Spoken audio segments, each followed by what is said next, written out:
Welcome to Israel Now News. I'm Rebecca Roberts. And I'm Yochanan El Rome. In our top story, the Israeli ground invasion of Gaza City has begun. Israeli leaders gathered in the Knesset to read the book of Psalms and pray for the protection of the IDF as it moved into the last Hamas stronghold of Gaza City. More than 130,000 reserve soldiers have been called up, and dozens of divisions have been sent in to fight the Iranian-backed terror group and free our hostages. The remaining leaders of Hamas are attempting to escape Gaza while forcing civilians and hostages to stay to act as human shields. Yochanan has more on that. Senior Hamas leaders have quietly reached out to the Israeli government requesting to leave the Gaza Strip, despite the fact that the Hamas bosses ordered civilians to remain in the active war zone. The Iranian-backed terror group has trapped thousands of people, including Israeli hostages, in Gaza City to use as human shields in its final standoff with the Israeli army. Jerusalem has published the names, positions, and pictures of several terror leaders trying to escape. It said Hamas is demanding that the residents of Gaza City not leave while its top operatives are seeking to flee. More than 600,000 Gazans have already evacuated the closed military zone. Ayel Ofer, an expert on the finances of the terrorist organization, confirmed that the civilian exodus from Gaza City is quickly eroding a key pillar of the Hamas war strategy. U.S. Secretary of State Marco Rubio made his second official visit to Israel last week. Rubio traveled directly to the Old City of Jerusalem to pray at the Western Wall, where he was joined by U.S. Ambassador to Israel Mike Huckabee and Israeli Prime Minister Benjamin Netanyahu. Together, they recited psalms and prayers for the hostages and for President Trump. On the eve of the Gaza City invasion, Rubio boldly reaffirmed President Trump's stance on the war with Hamas and Gaza, saying Hamas can no longer continue to exist as an armed element that threatens the peace and security not just of Israel, but of the world. Israeli graduate student Elizabeth Tsurkov was released from the hospital last week after being held 903 days in captivity by Iranian radicals in Iraq. Tsurkov entered Iraq in January of 2023 to conduct studies related to her doctoral research at Princeton University. She was identified as an Israeli citizen by members of the Iranian-backed Kataeb Hezbollah terror group in Baghdad and was abducted and tortured for 2.5 years. Upon her release, she spoke with Israeli Prime Minister Netanyahu and thanked him for his efforts to secure her freedom. Ahead of the Jewish holidays, Israel's National Security Council has issued a warning of Iranian terror threats against Jewish communities abroad. The NSC released a statement saying Iran and its proxies, Hamas and Hezbollah, and global jihadi groups, including the Islamic State, Al-Qaeda, and Al-Shabaab, remain highly motivated to target Israelis and Jews worldwide. The report cautioned against speaking Hebrew in public, wearing Jewish or Israeli symbols, or sharing any content about their location on social media. The NSC also urged vigilance ahead of the upcoming anniversary of the October 7th massacre, which has become a sacred day for jihadists. It warned that Hamas and global Islamist elements are motivated to carry out attacks against Jewish targets abroad to commemorate the genocide of more than 1,200 people in Israel nearly 2 years ago. The United Nations General Assembly has overwhelmingly voted in support of establishing a Palestinian state. The non-binding resolution received 142 yes votes. Only 10 countries refused to reward the perpetrators of the October 7th genocidal massacre with another terror state on Israel's borders. The countries of Argentina, Hungary, Micronesia, Nauru, Palau, Papua New Guinea, Paraguay, and Tonga joined the United States and Israel in opposing the resolution. This vote was held in advance of an upcoming French and Saudi-chaired UN summit scheduled to take place in New York on September 22nd, where the countries of Britain, France, Canada, Australia, and Belgium are expected to recognize a Palestinian state unilaterally. Pro-Palestinian protesters targeting the Israeli premier cycling team in Spain destroyed the Vuelta a la España race in Madrid last week. The riot was instigated by Spanish Prime Minister Pedro Sanchez, who called for demonstrators to take to the streets for Palestine. Despite heightened security, protesters knocked down barriers, flooded the path, and filled the air with red and green smoke, forcing cyclists from all over the world to abandon the final leg of the competition. Israeli Foreign Minister Gideon Sa'ar blamed Sanchez for the violence and the cancellation of a sporting event that was once a source of pride for Spain. The entertainment industry is making another attempt to boycott Israel and ostracize anyone who supports the Jewish state.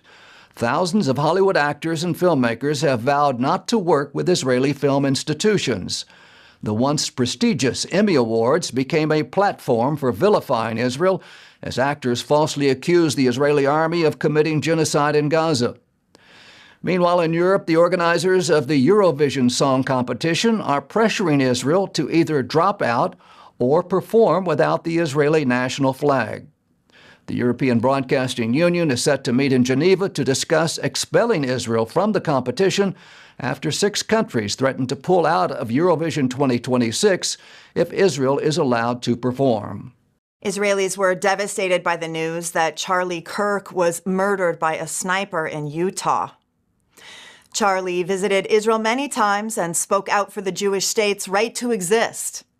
Just hours after news of his death, Israeli graffiti artist Dudi Shoval painted a mural of Kirk with angel's wings. The mayor of the seaside city of Netanya, Miriam Fierberg-Ikar, announced the naming of a traffic circle in Charlie's memory. Makeshift memorials popped up all over the Jewish state, and many Israeli leaders posted pictures with Charlie in Israel. In a special tribute, the chief Sephardic rabbi of Israel, David Yosef, personally wrote condolences to Charlie's family, declaring him righteous among the nations. Rabbi Yosef wrote Charlie's great deeds and noble character made him a truly remarkable figure who will be mourned among the Jewish people. The Japanese Parliamentary Israel Allies Caucus was formally relaunched in Tokyo. This caucus will provide a renewed platform for Japanese legislators to advance cooperation with Israel, defend the Jewish state against anti-Semitism and delegitimization, and highlight shared Judeo-Christian values. The ceremony was attended by Japanese parliamentarians, diplomats, and faith leaders, with remarks by the Israeli and American ambassadors to Japan. Reverend Johnny Moore, executive chairman of the Gaza Humanitarian Foundation, also delivered a video address highlighting GHF's humanitarian work in Gaza. Josh Reinstein, the president of the Israel Allies Foundation, attended the relaunch, saying it demonstrates growing support for Israel across the globe. He added that at a time when misinformation and hostility are on the rise, it is deeply significant that Japan's leaders are choosing to strengthen their partnership with Israel. Israeli and American dignitaries gathered at the City of David last week to inaugurate the completed Pilgrimage Road. Located several feet under the modern city of Jerusalem, this route served as the main passage to Mount Moriah during the Second Temple period. It began at the Pool of Siloam and ascended nearly 2,000 feet to the Temple Mount. The road is wide enough to accommodate thousands of pilgrims, as well as carts for merchants selling supplies for the holidays. After decades of painstaking excavations in the City of David, archaeologists with the Israel Antiquities Authority announced that the entire road had been excavated and would be open to the public. Israeli Prime Minister Benjamin Netanyahu was joined by U.S. Secretary of State Marco Rubio and American Ambassador to Israel Mike Huckabee in inaugurating the site. Jews around the world are preparing to celebrate the biblical New Year of Rosh Hashanah. The high holidays begin Monday night at sundown, marking the start of the Jewish New Year 5786. The central theme of this two-day holiday is the recognition of God as King and Creator. It also begins a 10-day period of repentance known as tshuva, turning toward God and away from sin. These days are characterized by additional prayers and the giving of charity. Customary traditions on Rosh Hashanah include the sounding of the shofar or ram's horn 100 times, as well as eating of symbolic foods such as apples dipped in honey to symbolize a sweet new year. We here at Israel Now News wish all of our viewers a wonderful year of health, happiness, and peace. Shana Tova.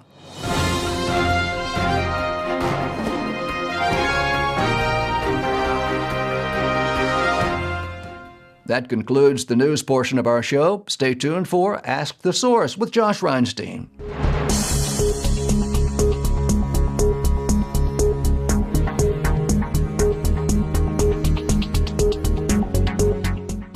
Hello and welcome to Ask the Source. I'm your host, Josh Reinstein. We're here in our beautiful studio in Jerusalem. My guest today is Ambassador Fitz Haney. He's the Managing Director, Latin America, Genesis Prize Foundation. Fitz, thank you for being on the show. Josh, thank you for having me. Tell our viewers a little about what is the Genesis Prize Foundation. The Genesis Prize Foundation was a foundation that started about 15 years ago. Every year it gets out an award called the Genesis Prize. The Genesis Prize is a prize that is awarded to someone who's had a significant impact on Jewish life around the world, that has promoted, something positive about Judaism, something positive about being Jewish.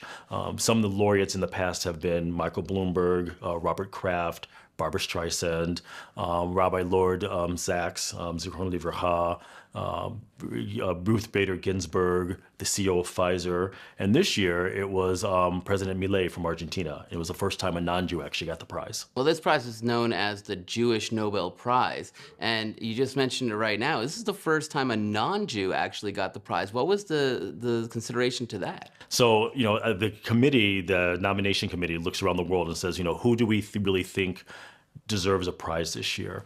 And without a doubt, President Milei has been one of the most positive pro-Israel voices out there. He says he's pro-Israel because it's the right thing to do. And so when they looked at a very difficult time for the Jewish state, obviously, as we've all experienced the last 2 years, his voice has been one of clarity amongst all the noise. And so that they thought it was very important to award, give the prize to somebody who was really at the forefront of saying, despite everything that's happening, despite everything that's going on, there's a right and wrong in this situation, and he wants to stand on the side of right, which is supporting Israel. And so they thought he deserved the prize. You were U.S. Ambassador to Costa Rica, and you speak fluent Spanish, and now you're in charge of the Latin American department of this prize. What does that actually mean? So part of the prize in whatever laureate does is that it's $1 million that are awarded, and they take the $1 million. They don't actually receive the money. It's not like it's a transaction. Here's $1 million, but they automatically donate to some cause. So, for example, the CEO of Pfizer, when he won the award a couple of years ago, decided to donate to a Holocaust museum, the creation of a Holocaust museum in Greece. Others have done, art therapy and things of that nature. President Milei has a vision that says that Latin America and Israel should be a lot closer than they have been. In the past, they were very close, and things, because of politics and what we're going through now, things have kind of drifted. And he had a vision saying, we had the Abraham Accords, where Israel then got closer to its neighbors in the Gulf, and we should have something called the Isaac Accords, where there's kind of, the next generation of the Accords where Latin America and Israel are coming back together.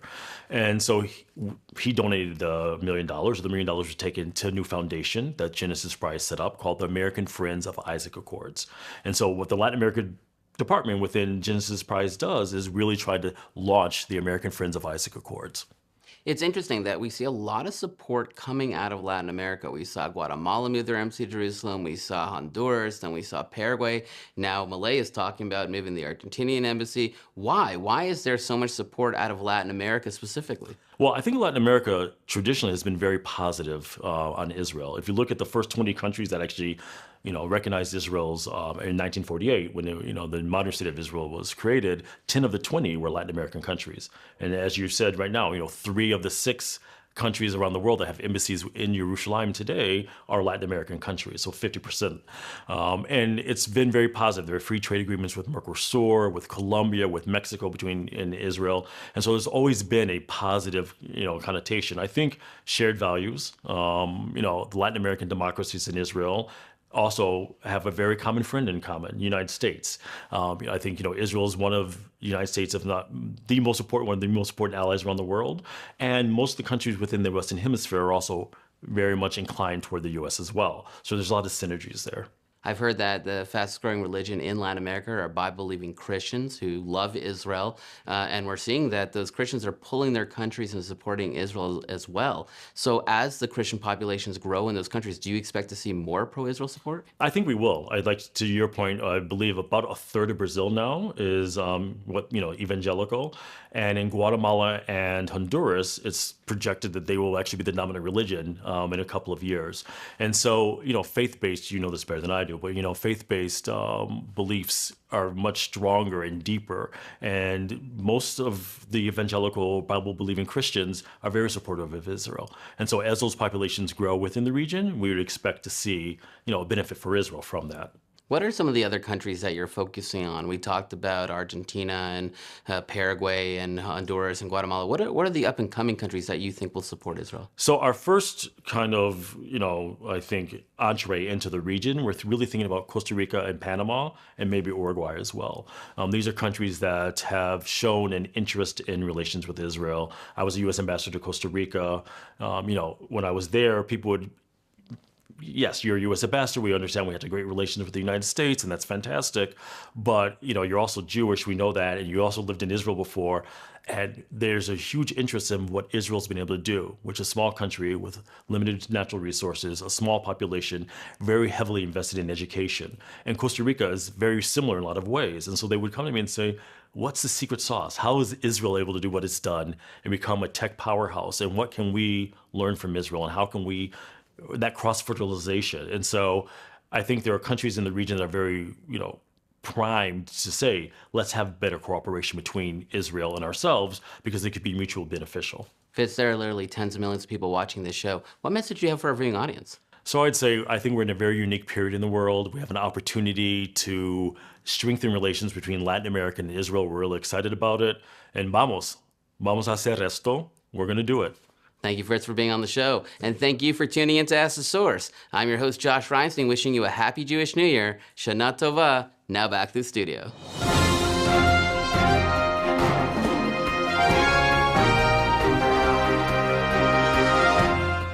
And now the truth from Zion.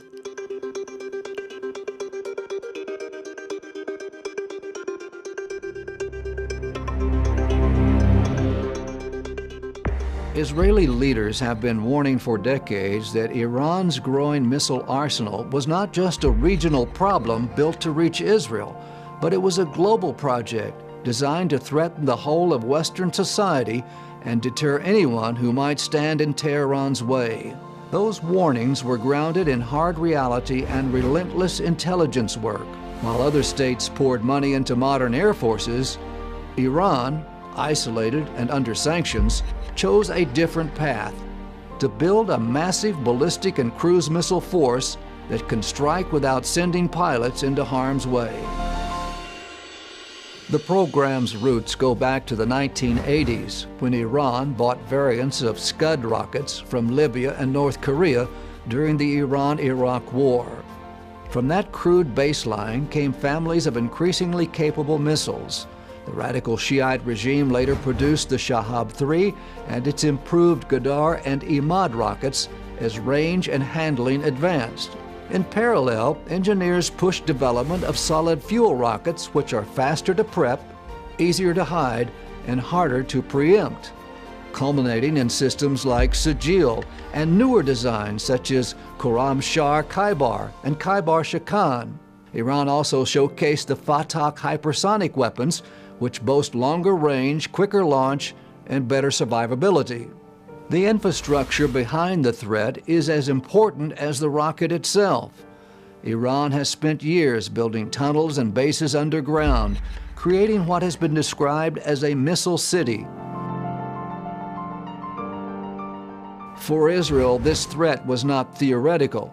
On April 13th and 14th, 2024, Iran launched hundreds of drones, cruise missiles, and ballistic missiles directly at Israel in a single coordinated salvo. Most were intercepted, many of them outside Israel's borders. But the message was unmistakable. Tehran can fire large packages quickly and from multiple locations. That capacity was tested again in June 2025. After Israel struck Iranian nuclear and missile infrastructure on June 13th, Tehran answered by firing around 550 ballistic missiles and 1,000 drones over 12 days. Cities and critical sites took direct hits. When the ceasefire took hold, 28 people in Israel had been killed and over 3,000 wounded or hospitalized. Israel's missile defense systems, the Iron Dome, David's Sling, and the Arrow, knocked down the vast majority, but even the handful that got through still delivered death and destruction. Iranian aid to its proxies makes the threat even larger. Hezbollah in Lebanon received precision guidance upgrades that transform unguided rockets into accurate strike weapons. Meanwhile, in Yemen, the Houthis have launched over 150 ballistic missiles and drones toward Israel since late 2023, with recurring attacks through 2025 that force long-range interceptions over the Red Sea and the far south. Each added front multiplies the number of launchers and trajectories Israel must track and defeat at once. This is the intended effect of Iran's Ring of Fire. There's another layer the maps don't show, and that is messaging. Tehran showcases missile parades and videos of launches. This all adds to the campaign of intimidation because the spectacle is part of the deterrence. Israel, however, answers with the opposite message: results. One side sells fear, the other shows before and after imagery.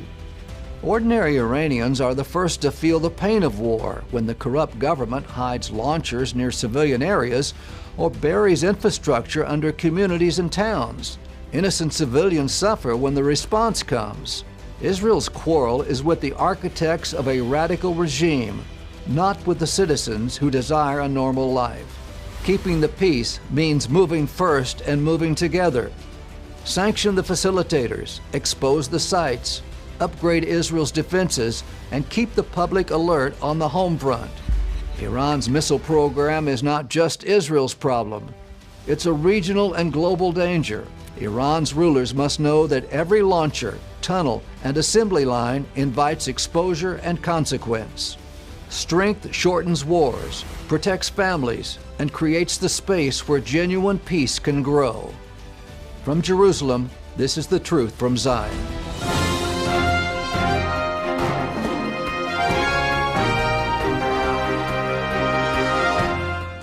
Up next, the ICEJ report from the International Christian Embassy, Jerusalem. Today I'm at Kibbutz Urim on an animal therapy farm. You see behind me a few of the horses the ICEJ has donated to enable children to come here for trauma therapy. The animal corner, the horses therapy area, it's all going to be expanded and renovated, and the ICEJ is a part of this special project. We invite you to come and learn more about it and join with us too. Since 1980, the International Christian Embassy Jerusalem has been a voice of Christian support for Israel and connecting the global church to the land of the Bible.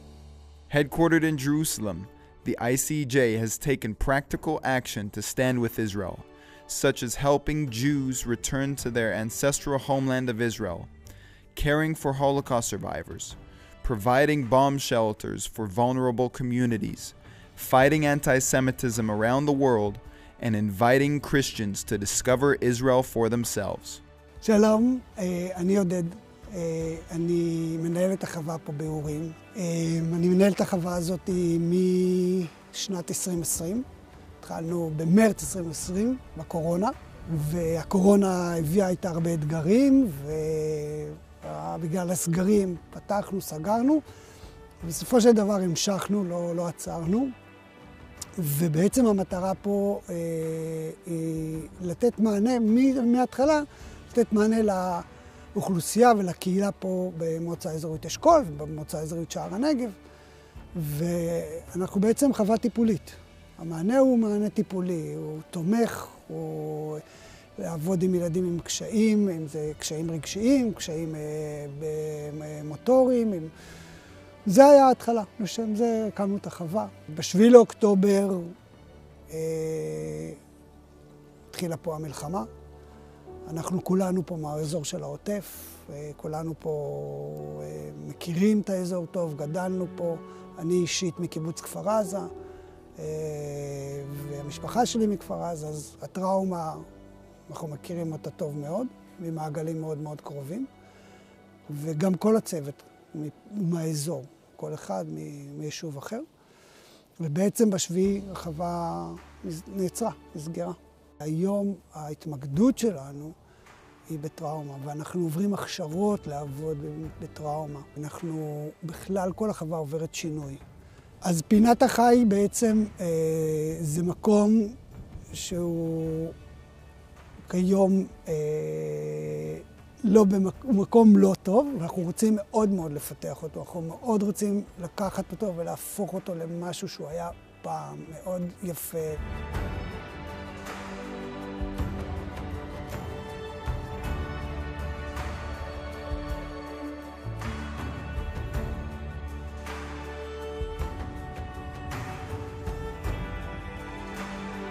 אם זה מבחינת המתקן, שאנחנו רוצים לעשות מתקן טוב, מגרש טוב, סוסים טובים, אז זה גם משהו שאנחנו עושים, ואנחנו עוד פעם אני אגיד שאנחנו נעזרים באנשים טובים שתורמים ועוזרים לנו לפתח ולהקים את הדבר הזה. אני רוצה מאוד להודות ולהגיד תודה רבה גדולה לשגרירות הנוצרית שעוזרת ואיתנו. אפשר להגיד לך תודה. After Hamas brutally attacked Israel on October 7th, 2023, the ICEJ has been actively standing with Israel and her people through advocacy and urgently needed aid projects. Now is the time for Christians to turn their love for Israel and the Jewish people into real action as never before. Your donation will help in various relief projects for families, businesses, and whole communities in this ongoing recovery process. You can help deliver bomb shelters to at-risk areas, provide necessary supplies for first responders, provide trauma care to those shaken by the conflict, and help the hardest hit areas renovate and rebuild their communities. Visit ICEJUSA.tv to donate online or call 1-800-910-6355 and give your generous gift today.